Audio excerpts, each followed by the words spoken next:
Son las 4 de la mañana, las 3 en las Islas Canarias. Pablo Morán, ¿qué tal? Buenas noches. Hola Mara, buenos días. Y bueno, claro, buenos días también a todos los que se estén levantando hasta ahora, en el que, Pablo, los cierres para frenar la pandemia empiezan a extenderse ya por Europa, ¿no? Sí, hoy entra en vigor la vuelta al confinamiento casi total en Alemania, también los cierres de bares, de restaurantes en Londres. Podríamos añadir a esa lista a Francia, que está pasando justo esta noche su primera noche de toque de queda, con las calles de ciudades como París pues completamente vacías, un toque de queda entre las 8 de la tarde y las 6 de la mañana que se va a prolongar durante toda la Navidad, incluida la Nochebuena y la Nochevieja.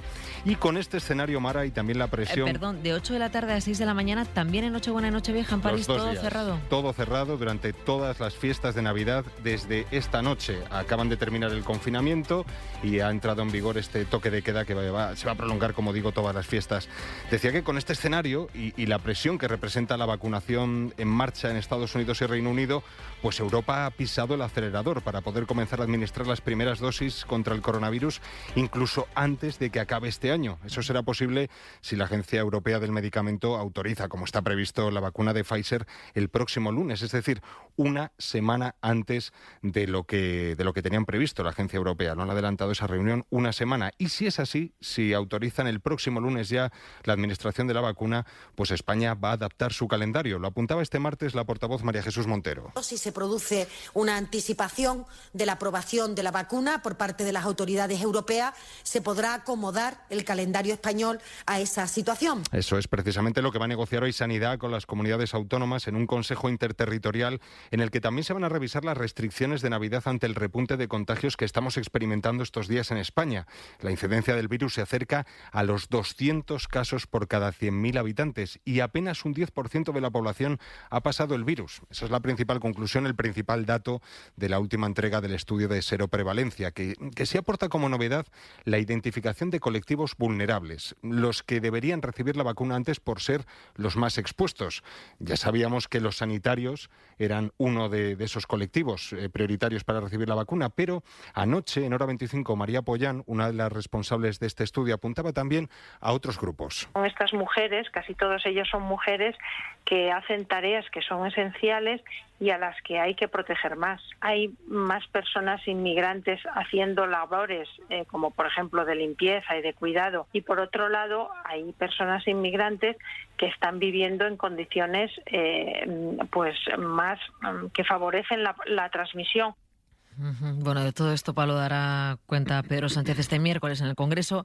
El presidente comparece en el Pleno después de confirmar sus diferencias con Pablo Casado, y lo llamativo es que solo que hayan hablado ya es noticia. Una llamada de 45 minutos después de casi 2 meses sin cruzarse una palabra que sepamos, pues bueno, ya es noticia, como dices, pero en realidad es que no ha servido para nada. Ha servido para reafirmar la distancia que separa a ambos y que impide, por ejemplo, la renovación de órganos del Estado fundamentales como es el Poder Judicial.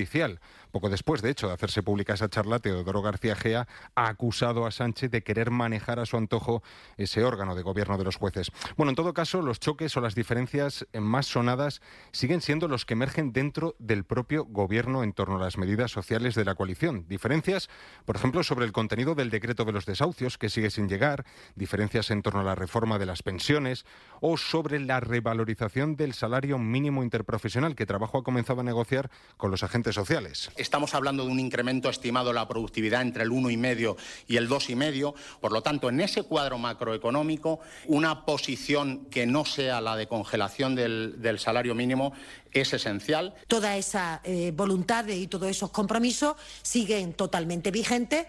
Eso sí, hay que ser prudente a la hora de aplicarlo, insisto, para compasarlo al momento económico. Esas son las dos posiciones que marcan las diferencias del gobierno dentro del propio gobierno en torno al salario mínimo interprofesional, pero sobre todo las diferencias se multiplican cuando se habla del emérito, sobre todo después de que este martes PSOE haya votado junto a PP y junto a Vox para descartar la apertura de investigaciones parlamentarias sobre el rey emérito, sobre la monarquía.